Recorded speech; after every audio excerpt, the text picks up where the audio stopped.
जय श्री कृष्णा। राधे राधे दोस्तों, आज मैं आप लोगों को लड्डू गोपाल की एक ऐसी दिल दहलाने वाली सत्य घटना सुनाने वाली हूँ जिसे सुनकर आपका हृदय भी लड्डू गोपाल के लिए कांप जाएगा। आपकी आंखों से आंसू आ जाएंगे। क्या कोई सच में हमारे बाल गोपाल के साथ इतना बुरा कर सकता है? दोस्तों, आज की यह लीला कथा जिन्होंने हमारे साथ शेयर की है उन्होंने अपना पता बताने से हमें मना किया है, इसीलिए माफ कीजिएगा दोस्तों। अगर भक्त की इच्छा नहीं है तो हम आप लोगों से उनका पता शेयर नहीं कर सकते। उनका नाम गीता देवी है। गीता जी हमसे कहती हैं कि वह श्री कृष्ण की परम भक्त हैं। गीता जी आगे कहती हैं कि मेरे घर में लड्डू गोपाल की सेवा बरसों से होती आ रही है। मुझसे पहले मेरी सासू माँ लड्डू गोपाल की सेवा किया करती थी। जब मैं शादी के बाद ससुराल आई तो मेरे मन में भी लड्डू गोपाल के लिए प्रेम और श्रद्धा आ गई और मैं भी लड्डू गोपाल की सेवा करने लगी। मेरी सासू माँ के जाने के बाद लड्डू गोपाल की पूजा की संपूर्ण जिम्मेदारी मुझ पर आ गई और मुझे कभी इस बात से कोई दिक्कत भी नहीं हुई क्योंकि लड्डू गोपाल के लिए मेरे मन में अपार प्रेम और श्रद्धा थी। गीता जी कहती हैं कि मुझे 2 संतान हैं, एक पुत्र और एक पुत्री। घर में जब बच्चे पूजा पाठ का माहौल देखते हैं, हमेशा भगवान की सेवा देखते हैं तो वह गुण उनमें जरूर आते हैं। ठीक उसी प्रकार से मेरे दोनों बच्चे लड्डू गोपाल के प्रति अपार श्रद्धा और भक्ति रखते हैं। बच्चे बड़े हो गए, दोनों जॉब करने लगे। मेरी बेटी की शादी हो गई। मैं हमेशा से चाहती थी कि जो मेरी पुत्र वधू होगी वो भी पूजा पाठ करने वाली हो, भले ही वो लड्डू गोपाल की सेवा ना करे पर धार्मिक प्रवृत्ति की हो, क्योंकि यह बात मुझे पता था कि जो धार्मिक होते हैं, जो पूजा पाठ भगवान पे भरोसा करते हैं, ऐसी लड़की अगर हमारे घर बहू बनकर आएगी तो हमारे मुरलीधर तो है ही नटखट, मनमोहक, और गोपाल के मनमोहक रूप को देखकर, मनमोहक सुंदरता को देखकर भला कोई कैसे उनसे दूर रह सकता है। मैं बस ये चाहती थी कि जैसे मैंने मेरी सासू माँ के बाद लड्डू गोपाल की सेवा की जिम्मेदारी ली, वैसे ही मेरी बहू मेरे बाद लड्डू गोपाल की सेवा करे। बेटी की शादी के बाद हमारा घर बिल्कुल सूना सूना सा हो गया था। मेरा बेटा बाहर जॉब करता था और दूसरे शहर में रहता था। घर पर अब बस मैं और मेरे पति और हमारे बाल गोपाल थे। मेरी बेटी की शादी के 2 साल के बाद मैंने अपने बेटे की शादी करवा दी। मेरी बहू बहुत ही सुंदर, सुशील, गुणवान और अच्छे परिवार से थी। पर वो कहते हैं ना, हर खुशी हमें नहीं मिलती, कहीं ना कहीं कुछ ना कुछ कमी तो रह ही जाती है। कुछ ऐसा ही हमारे साथ भी हुआ। मेरे परिवार में जैसे हम लोग पूजा पाठ करने वाले, लड्डू गोपाल की सेवा करने वाले थे, मेरी बहू बिल्कुल उसके विपरीत थी। शादी के बाद जब मेरी बहू घर आई और हमें लड्डू गोपाल की सेवा करते देखी तो वो कहती है, ये सब क्या है मम्मी जी, आप इतना समय वेस्ट कर रही हैं इस मूर्ति के पीछे। इतनी देर में तो आप कुछ और कर सकती थी, बहुत सारे काम कर सकती थी। आप इस मूर्ति के पीछे इतना समय वेस्ट कर रही हैं, ये सब करने की क्या जरूरत है? आप तो इन्हें ऐसे लाड लड़ा रही हैं, ऐसे स्नान करा के कपड़े पहना रही हैं जैसे ये कोई छोटे बच्चे हैं। ये क्या माँ जी, सुबह सुबह आप इतनी मेहनत करती हैं, घर का इतना काम करती हैं और उसके बाद भी इनके लिए प्रसाद बनाती है, 4 बार भोग लगाती है और फिर इन्हें सुलाती भी है। गीता जी कहती हैं कि उस समय मेरी बहू को आए हुए 10 दिन भी नहीं हुए थे। मैं अपनी बहू के मुंह से ये सारी बातें सुनकर बिल्कुल चौंक जाती हूँ और बहुत ही प्यार से उसे समझाती हूँ, बेटा यह मूर्ति नहीं है, ये भगवान श्री कृष्ण के बाल स्वरूप लड्डू गोपाल है और इनमें भी प्राण है। जब भी कोई लड्डू गोपाल को अपने घर लेकर आता है ना, उसी समय से इनमें प्राण आ जाते हैं और हमें इनकी सेवा बिल्कुल एक छोटे बच्चे की तरह करनी चाहिए। मैंने जैसे ही इतने बातें बोली, मेरी बहू जोर जोर से हंसने लगी और कहती है, ओ माय गॉड, ऐसा भी होता है क्या? ये सब तो मैं पहली बार देख रही हूँ मम्मी जी। जैसे सबके घर में पूजा होती है, जैसे मैंने अपने मम्मी को पूजा करते देखा था, सुबह शाम दिया बाती करती थी, वैसे आप भी कर सकती है ना। आप तो इस मूर्ति को बिल्कुल एक बच्चा बनाकर रखी है। मम्मी जी प्लीज अपनी सोच बदलिए, आगे बढ़िए। ये सब में कुछ भी नहीं रखा है। अगर आपको सच में इतना कुछ करना है ना, तो एक अनाथ बच्चे को लेकर आइए, उसकी सेवा कीजिए, उसकी केयर कीजिए, उसे खिलाइए पिलाइए। इससे ज्यादा पुण्य आपको वहाँ मिलेगा। यह बस एक मूर्ति है, अंधविश्वास है। अपने मन से यह बात हटा दीजिए। गीता जी कहती है कि मैं अपनी बहू की बातें सुनकर बिल्कुल स्तंभ हो जाती हूँ। मैं मन ही मन बहुत दुखी हो जाती हूँ और सोचती हूँ, यह क्या हो गया, मैंने ऐसी बहू तो नहीं चाही थी। मैं इसकी सोच को कैसे बदलूं? मेरा बेटा सामने के कमरे में ही बैठा था, वो शायद हमारी बातें सुन रहा था। तभी वहाँ हमारे पास आ जाता है और बहू से कहता है, अदिति तुम ये सब क्या बोल रही हो? तुम्हें पता भी है किसके बारे में ये सब बोल रही हो? हमारे घर में लड्डू गोपाल की सेवा बरसों से होती आ रही है। पहले हमारी दादी किया करती थी और अब मम्मी करती है। हम सभी लड्डू गोपाल से बहुत प्यार करते हैं। प्लीज अगर तुम्हें पूजा पाठ नहीं करनी तो तुम्हें कोई जबरदस्ती नहीं कर रहा है, तुम मत करो, पर प्लीज ऐसा मत बोलो। तुम्हारी बातें सुनकर मुझे बहुत बुरा लगा। मेरी बहू जिसका नाम अदिति था, उसका चेहरा बिल्कुल उतर गया, रोनी सी सूरत हो गई। मैं अपनी बहू के चेहरे को देखकर समझ जाती हूँ कि मेरे बेटे की बात से इसे बहुत बुरा लगा है। तभी मैं अपने बेटे को डांटते हुए कहती हूँ, राहुल बस बहुत हो गया, बहू से ऐसे बात मत करो। अभी यह नई नई हमारे घर आई है, उसे हमारे घर के नियम कायदे नहीं पता, धीरे धीरे सब कुछ सीख जाएगी। ऐसा कहकर मैं अपने बेटे को चुप करा देती हूँ। कुछ दिनों के बाद मेरा बेटा वापस अपने जॉब पर चला जाता है। मेरे पति भी दिन भर अपने काम में बिजी रहते हैं, क्योंकि हमारा बिजनेस है जिसे पूरी तरह से मेरे पति ही देखते हैं। दिन भर घर में मैं और मेरी बहू और मेरे प्यारे गोपाल ही रहते हैं।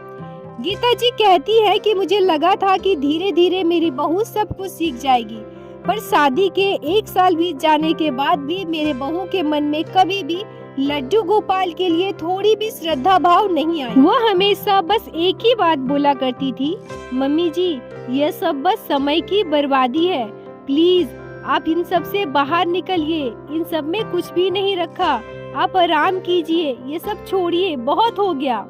मेरी बहू की ये बातें सुनकर मैं बहुत दुखी हो जाती थी। मुझे समझ में नहीं आता था कि कल को अगर मुझे कुछ हो गया तो मेरे बाद मेरे गोपाल का क्या होगा। ऐसे ही दिन बीत रहे थे और एक और साल बीत जाता है। गीता जी कहती हैं कि दुर्भाग्यवश एक दिन मेरी तबीयत बहुत ज्यादा खराब हो जाती है। मेरे पेट में अचानक से बहुत दर्द होने लगा था, इतना दर्द कि मुझे बर्दाश्त ही नहीं हो रहा था। मैं छटपटाने लगती हूँ। मेरी बहू सबसे पहले मेरे पति को कॉल करती है, वो आकर मुझे हॉस्पिटल लेकर जाते हैं। मेरे टेस्ट और चेकअप के बाद पता चलता है कि मुझे अपेंडिक्स हो गया है, जिस वजह से मेरे पेट में इतना तेज दर्द हो रहा है और इसका ऑपरेशन करना पड़ेगा। ऑपरेशन के नाम पर मैं बहुत घबरा गई। मेरे बेटे ने मुझे कॉल पर बहुत समझाया कि मम्मी तुम परेशान मत हो, कुछ भी नहीं होगा, 1-2 दिन हॉस्पिटल में रहोगी, फिर ठीक होकर घर चली जाओगी। मेरे पति ने भी मुझे बहुत समझाया, पर सच कहूँ तो मुझे अपनी चिंता से ज्यादा अपने गोपाल की चिंता हो रही थी कि अगर मैं ऑपरेशन के लिए हॉस्पिटल जाती हूँ तो मुझे वहाँ 1-2 दिन रहना पड़ेगा और उसके बाद भी शायद मैं घर आकर कुछ दिन पूजा पाठ ना कर पाऊँ, तो लड्डू गोपाल की सेवा कौन करेगा। मैं अपने गोपाल से कहती हूँ, हे गोपाल, ये मेरी कैसी परीक्षा ले रहे हो? आप क्या चाहते हो प्रभु? आप हमारी सेवा से संतुष्ट नहीं हैं, जो हमें इतना बड़ा धर्म संकट में डाल रहे हैं। मेरा बेटा मुझे कॉल करता है और कहता है कि मम्मी आप जल्दी से ऑपरेशन करवा लो, नहीं तो प्रॉब्लम बढ़ सकती है। तब मेरी आंखें नम हो जाती है और मैं खुद को रोक नहीं पाती हूँ। नम आंखों से अपने बेटे से कहती हूँ, बेटा ये सब तो ठीक है, पर मेरे हॉस्पिटल जाने के बाद मेरे गोपाल का क्या होगा? मेरा बेटा राहुल कहता है कि अच्छा मम्मी, तो आप इसलिए परेशान हो रही हैं? अब समझा, लड्डू गोपाल की सेवा अदिति करेगी ना, आप उसके लिए बिल्कुल भी परेशान मत होइए, मैं उससे बात कर लूँगा, कुछ दिनों की ही तो बात है। अपने बेटे के बार बार मनाने पर मैं मान गई और मैंने कहा, हाँ बेटा ठीक है, अदिति से तुम ही बात कर लेना और मैं भी अदिति को सारे नियम समझा दूंगी। मेरे बेटे ने मेरे बहू से बात कर ली और उसके बाद मैंने भी अपने बहू को लड्डू गोपाल से जुड़ी सारे सेवा नियम समझा दिए। वैसे तो मेरी बहू बहुत अच्छी थी, हमारा खूब ख्याल रखती थी। मेरी बहू मुझसे कहती है, हाँ मम्मी जी ठीक है, आप परेशान मत होइए, आप अपनी सेहत का ध्यान दीजिए, अभी सबसे ज्यादा इम्पोर्टेंट आपकी सेहत है और परेशान मत होइए, मैं सब कुछ ठीक से कर लूंगी। मेरी बहू के मुंह से यह बात सुनकर मैं बिल्कुल निश्चिंत हो जाती हूँ और मुझे बड़ा सुकून मिलता है। फिर क्या, मेरे ऑपरेशन का तारीख तय होता है और ऑपरेशन करवाने के लिए मैं हॉस्पिटल में एडमिट हो जाती हूँ। अपेंडिक्स के ऑपरेशन में नॉर्मली 1-2 दिनों में छुट्टी हो जाती है। जिस दिन मैं एडमिट हुई उसी दिन मेरा ऑपरेशन भी हो गया। डॉक्टरों ने कहा कि 24 घंटे देखते हैं, अगर सब कुछ ठीक रहा तो कल आपको छुट्टी मिल जाएगी। हॉस्पिटल में मेरे साथ मेरे पति थे। मैं थोड़ी थोड़ी देर में अपने पति से पूछा करती थी कि लड्डू गोपाल कैसे हैं। मेरे पति मुझसे कहते हैं कि तुम परेशान मत हो, सब ठीक है, लड्डू गोपाल बिल्कुल ठीक है, अदिति गोपाल का अच्छे से ख्याल रख लेगी। पर पता नहीं क्यों मेरा मन बहुत ज्यादा घबरा रहा था। अपने से ज्यादा चिंता मुझे अपने गोपाल की हो रही थी कि पता नहीं मेरे गोपाल कैसे होंगे, अदिति ने उन्हें भोग लगाया भी होगा कि नहीं। ये सारी बातें मेरे दिमाग से नहीं हट रही थी, पर क्या कर सकते थे। ऐसे ही एक दिन बीत गए। मुझे लगा कि अगले दिन 24 घंटे के बाद मुझे छुट्टी मिल जाएगी, पर अचानक से मेरे पेट में थोड़ी थोड़ी दर्द होने लगी। डॉक्टर ने मुझसे कहा कि अभी आपको 2-3 दिन हॉस्पिटल में रहना पड़ेगा, जब तक आप थोड़ा सही नहीं हो जाते हो हम आपको डिस्चार्ज नहीं कर सकते। यह सुनकर मैं बिल्कुल घबरा गई और मन ही मन सोचने लगी कि क्या मुझे 2-3 दिनों तक और यहाँ रहना पड़ेगा, फिर अगले 2-3 दिनों तक अपने बाल गोपाल से भी मुझे दूर रहना पड़ेगा। और मैं इतने दिनों तक अपने गोपाल से कभी भी दूर नहीं रही हूँ। मैं जहाँ भी जाती थी अपने गोपाल को लेकर जाती थी, पर ये सारी बातें सोचकर मैं बहुत ज्यादा व्याकुल हो रही थी। गीता जी कहती है कि उस दिन रात में जब हम हॉस्पिटल में सो रहे थे तो मेरे जीवन में एक ऐसी घटना घटी जिसे बताते हुए मेरे आंखों से आंसू निकल रहे हैं। मैं सपने में अपने बाल गोपाल के दर्शन करती हूँ, पर बाल गोपाल ने जिस रूप में मुझे दर्शन दिया ये बताते हुए मेरे ओठ कँपा रहे हैं, जिसे सुनकर आप भी रो दोगे। मैं सपने में देखती हूँ कि मेरे गोपाल हमारे पूजा घर के एक कोने में एक डब्बे में बंद है। मेरे गोपाल की आंखों से पैर तक पूरे शरीर में कपड़े से लपेटा हुआ है, जिसे देखकर मैं बिल्कुल चौंक जाती हूँ। सपने में मैं कुछ आगे देख पाऊँ, सोच पाऊँ, कुछ भी समझ पाऊँ, इससे पहले मेरी नींद खुल जाती है और मैं चौंक कर उठ जाती हूँ। मेरे आंखों से आंसू आ रहे थे और मैं रोने लगती हूँ। रात के करीब 1:30 बज रहे थे। मैं अपने पति को बुलाती हूँ और अपने सपने की पूरी बात बताती हूँ। मुझे समझ में नहीं आ रहा था कि मेरे बाल गोपाल ने मुझे इस तरह से दर्शन क्यों दिए। मैं रोए जा रही थी और मेरे पति मुझे समझा रहे थे कि ऐसा कुछ भी नहीं है, यह बस एक सपना है। तुम दिन भर बस लड्डू गोपाल के बारे में ही सोच रही हो और यह पहली बार है जब तुम अपने कान्हा से दूर हो। शायद इसी वजह से, ज्यादा सोचने की वजह से तुम्हें इस तरह का सपना देखा। और तुम बिल्कुल भी परेशान मत हो, सो जाओ, सब कुछ ठीक है। अगले दिन सुबह होते ही मैं अपने पति से कहती हूँ कि आप बहू को कॉल कीजिए और पूछिए हमारे गोपाल कैसे हैं। मेरे पति मुझसे कहते हैं, अरे तुम्हें नहीं पता, अभी 4:30 हो रहे हैं, बहू तो अभी सो रही होगी ना, 7-8 बजने दो, मैं उसे कॉल करके पूछ लूंगा, तुम परेशान मत हो, गोपाल बिल्कुल ठीक है। मेरा मन तो जैसे व्याकुल हो रहा था। मैं समझ नहीं पा रही थी कि ऐसा क्यों हो रहा है, पर कहीं न कहीं मुझे लग रहा था कि मेरे गोपाल के साथ कुछ न कुछ तो बुरा जरूर हुआ है। इतने में मेरी बहू का कॉल आता है। मेरे पति मुझसे कहते हैं, अरे ये क्या, इतने सुबह सुबह बहू कॉल कर रही है। मैं घबरा कर कहती हूँ, फोन उठाइए ना, देखिए सब कुछ ठीक तो है ना।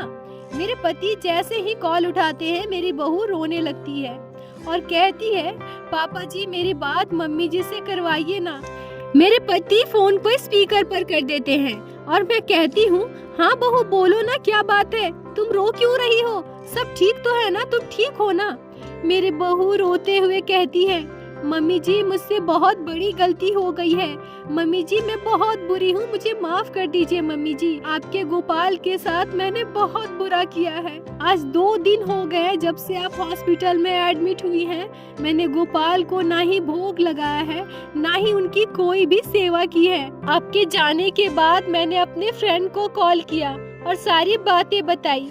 मेरी फ्रेंड मुझसे कहती है कि अरे तुम्हें इतनी चिंता करने की जरूरत नहीं है, अगर तुम्हें सेवा नहीं करनी तो मत करो, एक काम करो, उन्हें कपड़े में लपेट कर रख दो ना वो बाहर रहेंगे ना तुम्हें उनकी सेवा करनी पड़ेगी, और जब तुम्हारी सासू माँ घर वापस आएंगी तो उससे पहले ही तुम उन्हें निकाल कर सिंहासन पर बिठा देना, किसी को कुछ पता ही नहीं चलेगा। मेरी बहू और जोर से रोते हुए कहती है, मैंने गोपाल को कपड़े से लपेट कर डब्बे में बंद कर दिया, पर आज रात को मैंने एक ऐसा सपना देखा जिसके बाद मेरे जीवन में और कुछ भी नहीं है मम्मी जी, मैं बहुत बुरी हूँ, मेरी पढ़ाई लिखाई शिक्षा कोई काम की नहीं। गीता जी कहती है कि मैं अपनी बहू की बातें सुनकर बिल्कुल पत्थर सी बन गई थी, मेरे आंखों से अब आंसू भी नहीं निकल रहे थे, मैं चुपचाप उसकी बातें सुने जा रही थी। तभी मेरे पति मेरे बहू से कहते हैं, बहू ये तुमने क्या किया, तुमने हमारे ठाकुर जी को डब्बे में बंद कर दिया,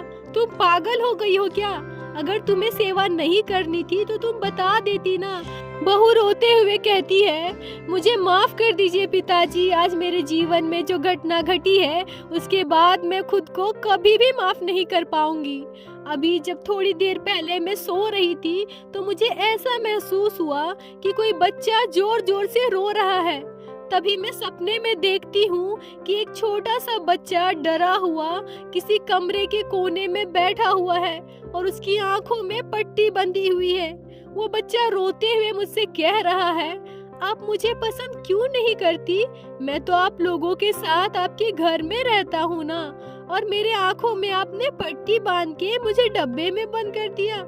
मुझे कितनी तकलीफ हो रही है, मुझे यहाँ अंधेरे में बहुत डर लग रहा है, मुझे सांसें भी नहीं आ रही है, मुझे बहुत भूख लगी है, यहाँ से बाहर निकालो ना मुझे, मैं तो हमेशा आपके घर पर रहता हूँ, मैं तो आपके साथ खेलना चाहता हूँ, मैं चाहता हूँ कि आप भी मुझसे लाड लड़ाएं जैसे घर के सभी लोग मुझसे प्यार करते हैं। मैं समझ गई थी कि मैंने लड्डू गोपाल को ही कपड़े में लपेटकर डब्बे में बंद किया है, तो ये लड्डू गोपाल ही है। मेरे आंखों से अपने आप आंसू निकलने लगे। मैं समझ गई थी कि मुझसे कितना बड़ा पाप हुआ है। किसी तरह से हिम्मत जुटाकर मैं मंदिर में गई और लड्डू गोपाल को डब्बे से निकाला, पर मम्मी जी जैसे ही मैंने लड्डू गोपाल को बाहर निकाला, उनके पूरे शरीर से पट्टी खोलकर सिंहासन पर बैठाया, तो एक पल को तो मुझे ऐसा लगा कि लड्डू गोपाल के दोनों आंखों से आंसू निकल रहे हैं। मैं अपने पापों का प्रायश्चित कैसे करूं? गीता जी कहती है कि अपने बहू के मुंह से ये सारी बातें सुनकर मेरा शरीर जैसे पत्थर का बन चुका था। उस समय मेरी नजर बस मेरे पति के तरफ जाती है और मेरे मुंह से चीख निकल जाती है और मैं रोने लगती हूँ। मेरे पति फोन पर बहू से कहते हैं, बहू तुम परेशान मत हो, लड्डू गोपाल को स्नान करा के उन्हें भोग लगाओ और चिंता बिल्कुल भी मत करो, लड्डू गोपाल बहुत दयालु है, वो सबको माफ कर देते हैं और हम थोड़ी देर में घर आ रहे हैं। मैं जब घर पहुंचती हूं तो मंदिर में जाकर देखती हूं कि मेरे बहू ने लड्डू गोपाल को स्नान करवा के उन्हें भोग लगा दिया है। इतने में मेरी बहू आ जाती है और मुझसे लिपट कर रोने लगती है। फिर हम दोनों गोपाल के आगे हाथ जोड़कर बैठ जाते हैं। मैं अपने गोपाल से अपने बहू की गलती के लिए क्षमा मांगती हूँ। गीता जी कहती हैं कि उस दिन के बाद से मेरी नास्तिक बहू आस्तिक बन जाती है, वो भी मेरे साथ लड्डू गोपाल की सेवा करती है। गीता जी, आपके जीवन में लड्डू गोपाल के द्वारा किए गए इस लीला को आपने हमारे साथ शेयर किया और हमें मौका दिया कि हमारे चैनल के माध्यम से हम बाकी भक्तों तक भी इस लीला कथा को पहुंचा सके। इसके लिए मैं आपका बहुत बहुत धन्यवाद देती हूं। क्योंकि बहुत सारे ऐसे लोग हैं जो शायद लड्डू गोपाल को ना मानते हो, लड्डू गोपाल के लिए श्रद्धा भक्ति ना रखते हो। अगर हमारा वीडियो वो देख रहे हैं तो उनके मन में कहीं ना कहीं लड्डू गोपाल के लिए प्रेम और श्रद्धा जाग जाएगी, ऐसा मैं लड्डू गोपाल से प्रार्थना करती हूँ।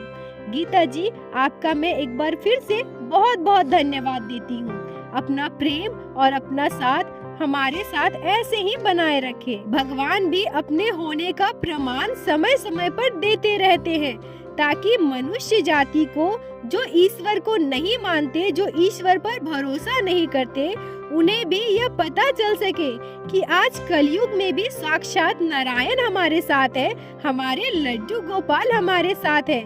और सबसे खुशी की बात तो यह है कि अंत में गीता जी की बहू अदिति जी जो नास्तिक से आस्तिक बन गई। बोलो बाके बिहारी लाल की जय, लड्डू गोपाल की जय, जय जय श्री राधे। दोस्तों, अगर आप लोगों को आज की यह अद्भुत रुला देने वाली लीला कथा अच्छी लगी हो, आपके दिल को स्पर्श की हो, तो कृपया वीडियो को लाइक करें और ज्यादा से ज्यादा शेयर करें, जिससे बाकी भक्त भी लड्डू गोपाल की इस अद्भुत लीला कथा को श्रवण कर सकेंगे। और हमारे चैनल को सब्सक्राइब कीजिए, जिससे प्रतिदिन आप लोग हमारे चैनल पर श्री बाके बिहारी श्री लड्डू गोपाल की अद्भुत लीला कथाएं सुन सके। दोस्तों, यदि आपके जीवन में भी घटी हो कोई भी चमत्कारी घटना या लड्डू गोपाल ने कभी भी की हो कोई भी लीला, जिसे आप हम सभी के साथ शेयर करना चाहते हैं, तो कृपया हमें इंस्टाग्राम पे मैसेज करें। हम आपसे कांटेक्ट करेंगे और आपकी उस लीला कथा को हमारे चैनल पे बाकी सारे भक्तों के साथ शेयर अवश्य करेंगे। लड्डू गोपाल की कृपा आप पर और आपके पूरे परिवार पर बनी रहे। राधे राधे दोस्तों।